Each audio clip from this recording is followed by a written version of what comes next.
High friends, welcome back to चेरीलाज kitchen. कुठे बाहेर जायचं असेल तर स्नॅक्स म्हणून काय घेऊन जायचं हा प्रश्न सर्वांनाच पडतो. तेवढंच नाही तर मधल्या वेळात काय खायचं हा पण प्रश्न सर्वांनाच पडतो. तर आज आपण मधल्या वेळात या ट्रॅव्हलिंगसाठी 8 ते 10 दिवस तुम्ही बनवून घेऊन जाऊ शकता. तेच म्हणजे एकदम क्रिस्पी अशी मूग डाळाची कचोरी. तर चला वेळ न वाया घालवता रेसिपीला स्टार्ट करूया. त्याआधी चॅनेलला सबस्क्राईब केले नसेल तर सबस्क्राईब करा आणि बेल आयकॉनला क्लिक करायला विसरू नका. तर मूग डाळची कचोरी बनवते तर आपल्याला इकडे अर्धा कप एवढी मूग डाळ लागणार आहे. ही मूग डाळ मी 2 ते 3 पाण्याने स्वच्छ धुवून घेणार आहे. स्वच्छ धुवून हिला कमीत कमी 2 तास आणि जास्तीत जास्त 8 ते 9 तास तुम्ही भिजत ठेवू शकता. तर इकडे मी डाळ भिजत ठेवली आहे. आता आपण पुढची प्रोसेस करूया. तर कचोरी बनवायची त्यासाठी मी पीठ मळून घेते आहे. तर मी इकडे 1 कप एवढा मैदा घेतला आहे. त्यामध्येच घातले आहे चवीनुसार मीठ आणि अर्धा चमचा ओवा घालायचा आहे. ओवा आपल्याला थोडासा हातावर घासून घ्यायचा आहे. ओवा घासून यामध्येच घालणार आहोत. मिश्रण व्यवस्थित पिठामध्ये मिक्स करून घेणार आहोत. आता इकडे मी मोठा चमचा 1.5 चमचा एवढं तूप घेतलं आहे. जर तूप खात नसेल तर तुम्ही इकडे तेलाचा वापर केला तरी चालेल, पण तुपाने खूप क्रिस्पी होतात. त्यासाठी शक्य असल्यास तुपाचा वापर करा आणि हे तूप आपल्याला पूर्ण पिठाला व्यवस्थित मिक्स करून घ्यायचे आहे. जर एक हाताने नसेल जमत तर तुम्ही या प्रकारे 2 हातानेही हे पीठ व्यवस्थित मिक्स करून घेऊ शकता. तर याप्रमाणे याची अशी गुठली झाली पाहिजे. म्हणजेच इकडे आपले पीठ तूप एकदम व्यवस्थित मिक्स झाले आहे. आता यामध्ये थोडे थोडे पाणी घालून ह्याचं आपल्याला पीठ मळून घ्यायचं आहे. खूप लूजही पीठ नाही मळायचं आणि खूप घट्ट नाही, सेमी सॉफ्ट आपल्याला पीठ मळून घ्यायचं आहे. स्टार्टिंगला आपण थोडेसेच पाणी घालणार आहोत कारण की तुपाने ऑलरेडी पीठ भिजलं आहे त्यामुळे. तर थोडेसे पाणी घालून याप्रमाणे आपल्याला पीठ मळून घ्यायचे आहे. तर तुम्ही इकडे बघू शकता मी कशाप्रकारे पीठ मळून घेत आहे. याप्रमाणेच आपल्याला पीठ मळून घ्यायचे आहे. त्यामुळे आपली कचोरी खूप क्रिस्पी होणार आहे. इकडे आपले पीठही मळून झाले आहे. आता हेही आपण असेच झाकून ठेवून देऊया आणि कचोरीचा मसाला रेडी करूया. कचोरीचा मसाला बनवण्याआधी आपण डाळ भिजत ठेवली होती. त्या डाळीमधलं आपल्याला सर्व पाणी काढून टाकायचे आहे कारण की डाळीमध्ये आपल्याला काही पाणी ठेवायचे नाही. तर याप्रमाणे आपल्याला डाळीमधलं पाणी काढून घ्यायचे आहे. ह्याला आपण असेच थोडा वेळ ठेवूया. तोपर्यंत आपण मसाला बनवूया. 2 चमचे बडीशेप, 1.5 चमचा धने, 1 चमचा जिरे, अर्धा चमचा काळी मिरी आणि अर्धा चमचा लवंग घ्यायचा आहे. इथे मी 7 ते 8 एवढे लवंग घेतले आहे. त्याने खूप छान टेस्ट येते. आता ह्याला आपण लो टू मिडियम गॅसवर असेच खमंग भाजून घेणार आहे. जोपर्यंत यातून मस्त असा सुवास येत नाही तोपर्यंत. लो टू मिडियम गॅसवर आपल्याला हे असेच 5 मिनटं भाजून घ्यायचे आहे. तर इकडे माझे 5 मिनटं झाले आहे आणि मस्त असा सुवासही येत आहे. आता हे काढून घेऊया आणि मिक्सरला आपल्याला वाटून घ्यायचं आहे. खूप जाड नाही आणि खूप एकदम बारीक नाही, असं थोडंसं दरदर आपल्याला वाटून घ्यायचं आहे. तर तुम्ही इकडे बघू शकता मी कशाप्रकारे वाटलं आहे. आता हे वाटलं आहे त्यामध्येच मी घालणार आहे आपला जो चिवडा असतो ना, त्याने कचोरीला खूप छान टेस्ट येते. तर मी इकडे आपला छोटासा फरसाण टाईप चिवडा घेतला आहे. हा 2 मोठी घेतला आहे, म्हणजे अर्धा कप मी एवढा चिवडा घेतला आहे. हा पण आपल्याला वाटून घ्यायचा आहे. खूप बारीक नाही करायचा आहे, मीडियम असा वाटून घ्यायचा आहे. इकडे वाटून झाला आहे. आता आपण तेल घालूया. तर इकडे 1 चमचा एवढे तेल घातले आहे. यामध्येच घालूया पाव चमचा एवढी हळद.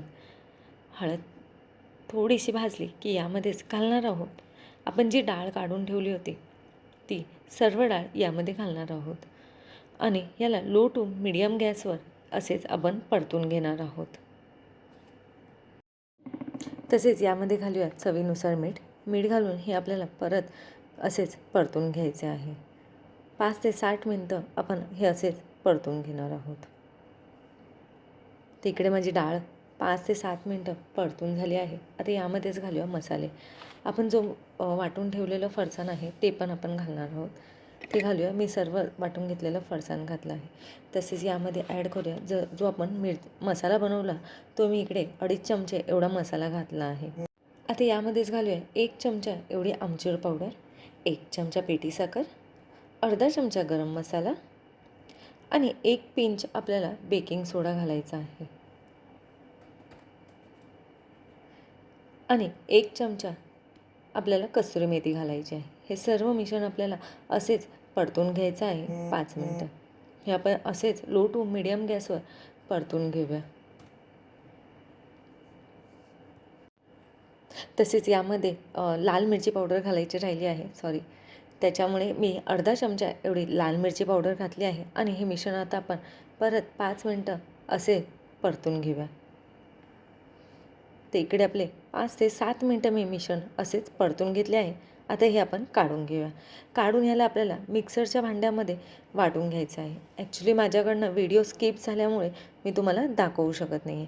तर मी जाडसर असे वाटून घेतले आहे.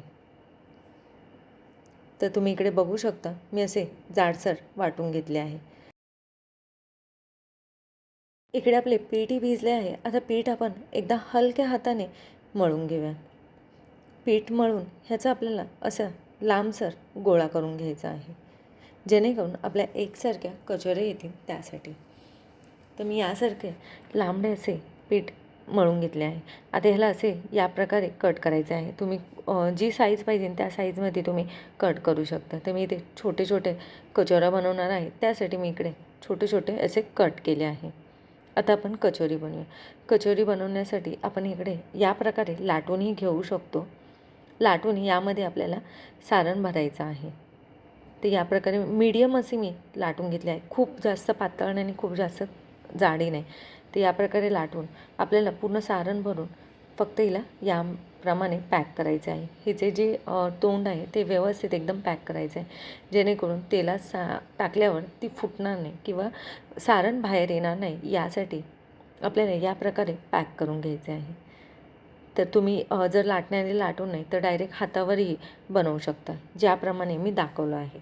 तर याप्रमाणे आपण वाटी बनवून यामध्ये सर्व मिश्रण ॲड करायचे आहे. इकडे तुम्ही कचोरीची साईज छोटी या मोठी कोणतीही करू शकता. मी इकडे छोटे अशा कचोऱ्या रेडी करत आहे.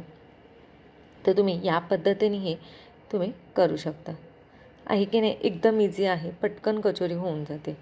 फक्त ह्याचे तोंड आपल्याला व्यवस्थित पॅक करायचे आहे. मी साईडला तेलही गरम करत ठेवले होते. आता तेलही खूप जास्त कडक गरम नाही, नॉर्मल आपल्याला तेल गरम करून आपल्याला ही कचोरी तळून घ्यायची आहे. याप्रमाणे सर्व कचोरी जेवढं बसेल तेवढी कढईमध्ये ॲड करून ह्याला लगेच हलवायचं नाही आहे. जेव्हा ही कचोरी वरती येते त्यानंतरच आपण हलवणार आहोत. तर तुम्ही इकडे बघू शकता कचोरी तळल्यानंतर वरती आली आहे. 5 ते 7 मिनिटांनी कचोरी आपली याप्रमाणे वरती येते. तर आता ह्याला उलटी पुलटी करून घेऊया. तर याप्रमाणेच आपल्याला चमच्याच्या सहाय्याने उलटी पुलटी करायचे आहे आणि दोन्ही साईडने मस्त गुलाबी कलर येईपर्यंत आपल्याला कचोरी तळून घ्यायची आहे. हाय की नाही, एकदम इझी रेसिपी, घरी नक्की ट्राय करा.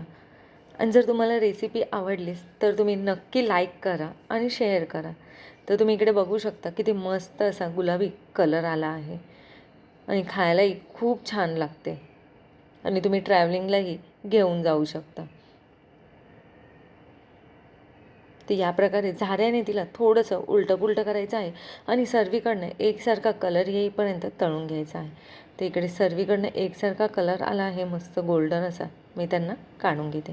तर इकडे आपली कचोरी रेडी झाली आहे. याचप्रमाणे मी बाकीच्याही कचोऱ्या बनवून घेते.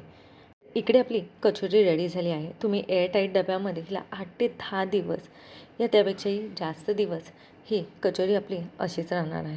या कुठे ट्रॅव्हलिंग करत असाल तर तुम्ही ही कचोरी घेऊन जाऊ शकता. तर तुम्ही इकडे बघू शकता कचोरी किती क्रिस्पी झाली आहे आणि खायलाही खूप टेस्टी लागते.